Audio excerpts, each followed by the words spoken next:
السلام عليكم ورحمة الله وبركاته. بسم الله الرحمن الرحيم. الحمد لله رب العالمين، والصلاة والسلام على سيد الأنبياء والمرسلين وعلى آله وأصحابه أجمعين. أما بعد، فأعوذ بالله من الشيطان الرجيم. بسم الله الرحمن الرحيم. إنا نحن نزلنا الذكر وإنا له لحافظون. فقال تعالى: يا أيها الناس قد جاءتكم موعظة من ربكم وشفاء لما في الصدور وهدى ورحمة للمؤمنين. صدق الله العظيم. وقال رسول الله صلى الله عليه وسلم: خيركم من تعلم القرآن وعلمه، أو كما قال عليه الصلاة والتسليم. بارك الله لي ولكم في القرآن العظيم، ونفعني وإياكم بالآيات والذكر الحكيم.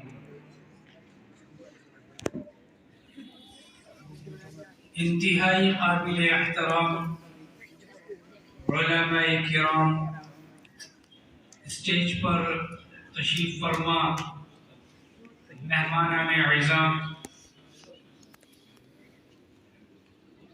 اساتذہ کرام، عزیز طلبہ اور پردہ نشین میری بہت ہی قابل احترام مائیں اور بہنیں، آج کی یہ مجلس بڑی بابرکت مجلس ہے۔ یہ مجلس اس لیے منعقد کی گئی ہے کہ اس مجلس میں ایک پیاری سی بچی نے قرآن کریم کے حفظ کی تکمیل کی ہے، قرآن کریم کو مکمل طور سے یاد کر کر اپنے سینے میں بسا لی۔ الحمدللہ، انتہائی قابل مبارکباد ہے یہ بچی، جس کو اللہ نے اتنی قیمتی دولت سے نوازا۔ انتہائی قابل احترام ہے اس کے والدین، اس کے ماں باپ، جن کو اللہ نے یہ توفیق دی کہ انہوں نے اپنی بچی سے یہ مبارک کام کروایا۔ انہوں نے محنت بھی کی، دعا بھی کی، جد و جہد بھی کی، اس بچی کا حوصلہ بڑھایا۔ انتہائی قابل مبارکباد ہیں استاد محترم، جن کی انتہائی جانفشانی اور محنتوں سے اس بچی نے اس عظیم الشان کام کو انجام دیا۔ انتہائی قابل مبارکباد ہیں یہ ادارہ اور اس ادارے کے منتظمین حضرات، اس ادارے کے ذمہ دار تمام تر اساتذہ کرام، اہل بستی، اس عظیم الشان کام کو اس سرزمین پر ادا کیا گیا۔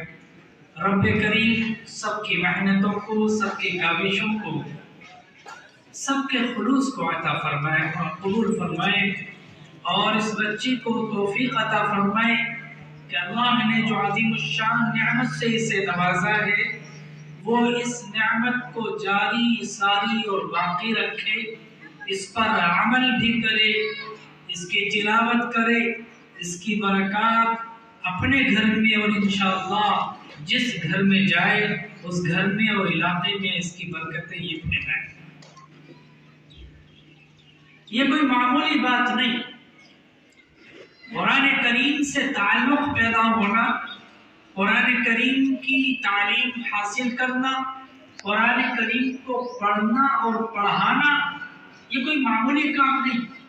ہم سمجھتے ہیں کہ صاحب مولوی صاحب پڑھا رہے ہیں، حافظ صاحب پڑھا رہے ہیں، قاری صاحب پڑھا رہے ہیں، بچے پڑھ رہے ہیں، تھوڑا بہت پڑھنا آ جائے گا، لکھنا آ جائے گا، قرآن کریم پڑھ لے گا، پڑھ لے گی، نماز میں اس کو استعمال، اور نماز چونکہ نماز کی فرضیت تبھی ادا ہوگی جب اس میں قرآن کریم کو پڑھا جائے گا.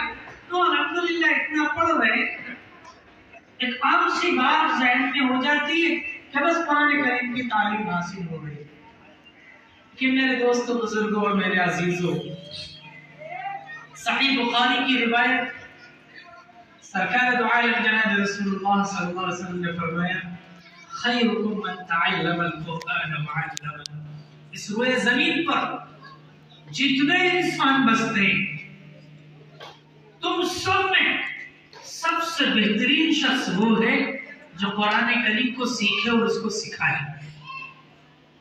اللہ کے پیارے حبیب نے یہ فرما دیا کہ عظیم المرتبت، انتہائی قابل احترام، بہترین شخص وہ ہے جو قرآن کریم کو سیکھے اور سکھائے.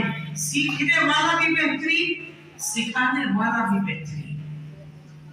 جو سیکھے اس پر عمل کرے اور پھر عمل کرتے کرتے دوسرے کو سکھائے، وہ بہترین فرد اس امت کا. یہ کوئی معمولی بات نہیں. قرآن کریم سے ربط ہونا، قرآن کریم سے تعلق پیدا ہونا، قرآن کریم سے اپنا ایک عظیم شان